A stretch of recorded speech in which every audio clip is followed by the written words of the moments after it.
warahmatullahi wabarakatuh. Hello everyone. My name is Nisha Nuraini with NPM 2241101. In the class Management 2015, I will discuss in the material scope of organizational change and development. Next, introduction. Di sini saya akan membahas mengenai perubahan organisasi. Organisasi itu merupakan entitas yang bersifat dinamis dan tidak dapat berdiri sendiri tanpa keterkaitan dengan lingkungan sekitarnya.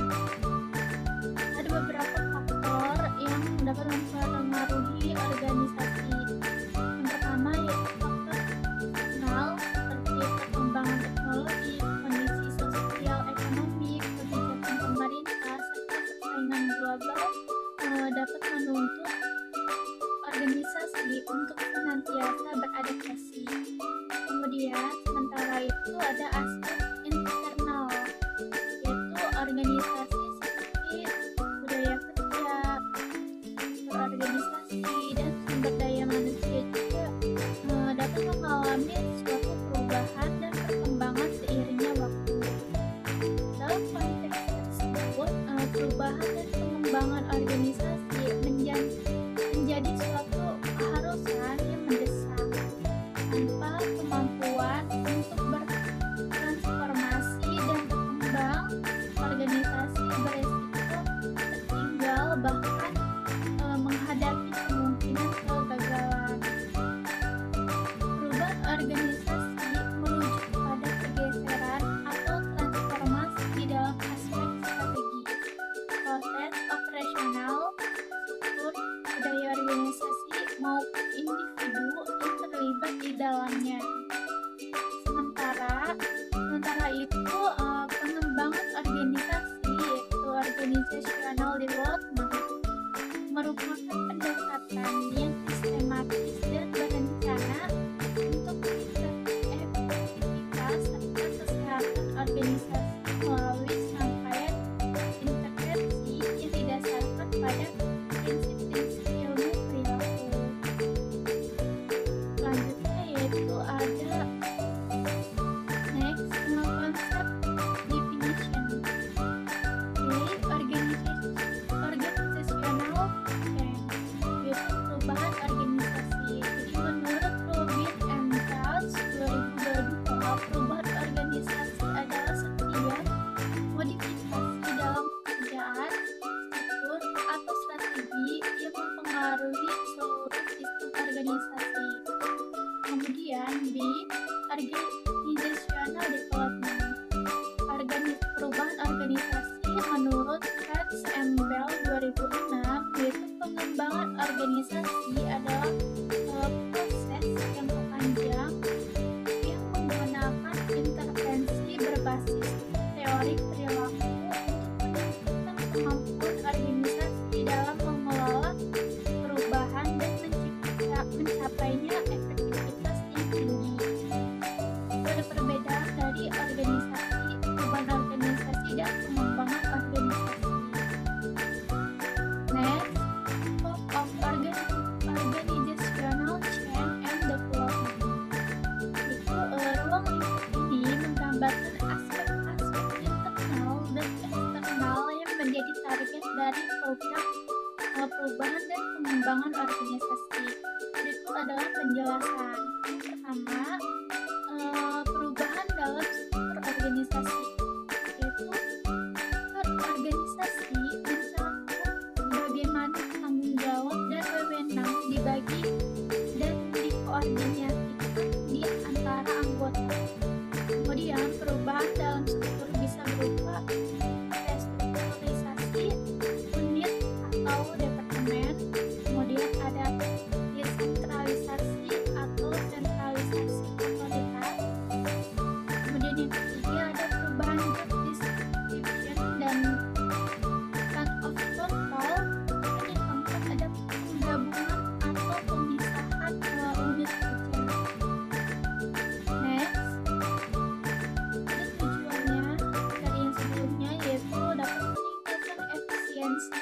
mempercepat pengambilan keputusan dan menyederhanakan alur komunikasi. Contohnya seperti perusahaan manufaktur mengubah struktur hierarkis menjadi struktur tim lintas fungsi untuk meningkatkan kolaborasi. Kemudian yang kedua ada perubahan strategi dan arah organisasi. Strategi adalah arah yang jangka panjang organisasi untuk mencapai keunggulan bersaing. Perubahan dalam strategi biasanya terjadi karena yang pertama ada perubahan pasar atau kompetitor. Yang kedua ada inovasi teknologi. Yang ketiga ada perubahan regulasi yang tampak pada kebutuhan instansi atau diversifikasi. Contohnya yaitu startup lokal yang berfokus pada dasar domestik ini mulai menargetkan ekspor dan melakukan rebranding secara global. Next, yang ketiga yaitu ada perubahan proses bisnis dan teknologi. Proses bisnis merupakan cara kerja organisasi dalam menghasilkan barang atau jasa. Perubahan ini juga sering melibatkan yang pertama ada otomasi proses, yang kedua ada digitalisasi sistem kerja, yang ketiga ada implementasi software baru, yang keempat ada penghapusan proses tidak efisien. Ada contohnya yaitu perubahan retail menggantikan pencatatan manual dengan sistem point of sale yaitu POS digital. Kemudian yang keempat, perubahan budaya organisasi. Budaya organisasi adalah nilai, norma, dan keyakinan yang mendasari perilaku dalam organisasi. Mengubah budaya berarti mengubah pola pikir kolektif karyawan. Fokus perubahan yang pertama ada dari budaya komando ke budaya partisipatif. Yang kedua dari fokus jangka pendek ke orientasi jangka panjang. Yang ketiga dari ketertutupan informasi ke transparansi. Contohnya sebuah bank konvensional mulai mendorong dengan membentuk budaya kerja friendly dan lebih kolaboratif. Next, yang kelima yaitu pengembangan sumber daya manusia (SDM).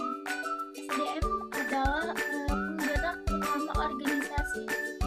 Pengembangannya menyasar yaitu seperti keterampilan dan kompetensi, yaitu motivasi dan kepuasan kerja.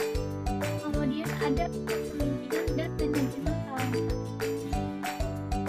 Kemudian ada upaya pengembangannya. Apa saja sih upaya pengembangannya? Yang pertama pelatihan dan workshop. Yang kedua coaching dan mentoring. Yang ketiga program sukses jabatan. Contohnya yaitu pemberian pelatihan insentif digital literansi untuk seluruh staf dalam menghadapi transformasi digital. Kemudian yang keenam yaitu perubahan sistem dan prosedur operasional.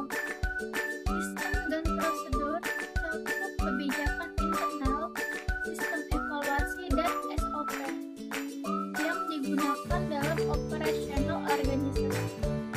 Perubahan ini dapat mencakup yang pertama ada sistem penilaian kerja, yang kedua ada mekanisme reward dan punishment, yang ketiga yaitu prosedur operasional standar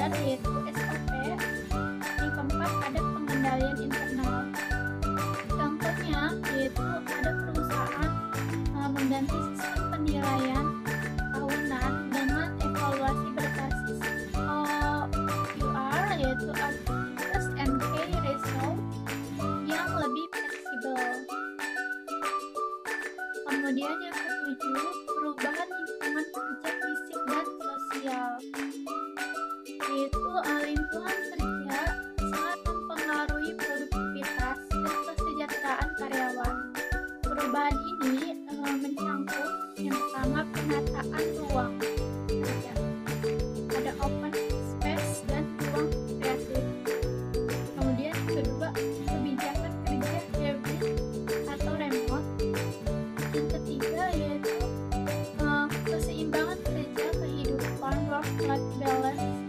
Yang keempat yaitu penekanan pada kesejahteraan psikologis. Contohnya seperti penerapan kebijakan fleksibilitas waktu kerja untuk meningkatkan kesejahteraan mental pegawai. Selanjutnya yaitu yang ke-8, intervensi pengembangan organisasi, yaitu pengembangan organisasi memerlukan intervensi berbasis ilmu perilaku seperti team building, yaitu dapat memperkuat kolaborasi tim. Yang kedua, survei feedback, yaitu dapat menggali umpan balik untuk kebaikan. Yang ketiga, appreciative inquiry, yaitu fokus pada kekuatan organisasi.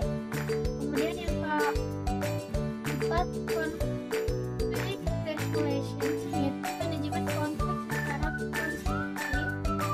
Yang kelima, intervensi dilakukan secara terencana dan partisipatif dengan dukungan penuh dari pimpinan. Next, sinergi between change and development, yaitu perubahan dan pengembangan organisasi merupakan dua hal yang saling terkait dan tidak dapat dipisahkan. Namun, perubahan yang tidak disertai dengan proses pengembangan akan kesulitan untuk bertahan dalam jangka panjang. Begitupun sebaliknya, pengembangan yang tidak diiringi dengan perubahan strategi akan mengarah pada stagnasi. Kunci sukses dari perubahan dan pengembangan organisasi yang pertama yaitu visi yang jelas. Yang kedua, ada dukungan pemimpin. Yang ketiga, keterlibatan semua pihak. Yang keempat, komunikasi yang transparan. Yang kelima, evaluasi dan adaptasi keberlanjutan. Next, challenge in implementation. Ada beberapa tantangan yang sering dihadapi dalam ruang lingkup ini. Yang pertama ada resistensi individu terhadap perubahan. Yang kedua ada kegagalan komunikasi internal. Yang ketiga kurangnya keterampilan SDM. Yang keempat kepemimpinan yang tidak siap. Dan yang kelima ketidakan sistem evaluasi. Next yaitu conclusion. Kesimpulan pada materi ini yaitu ruang lingkup perubahan dan pengembangan organisasi mencangkup seluruh dimensi penting dalam organisasi, mulai dari struktur, strategi, proses, budaya, sistem, hingga sumber daya manusia. Jadi pemahaman yang utuh terhadap ruang lingkup ini sangat penting bagi manajer dan pemimpin organisasi agar mampu merancang strategi perubahan yang efektif dan berdampak nyata. Organisasi yang adaptif terhadap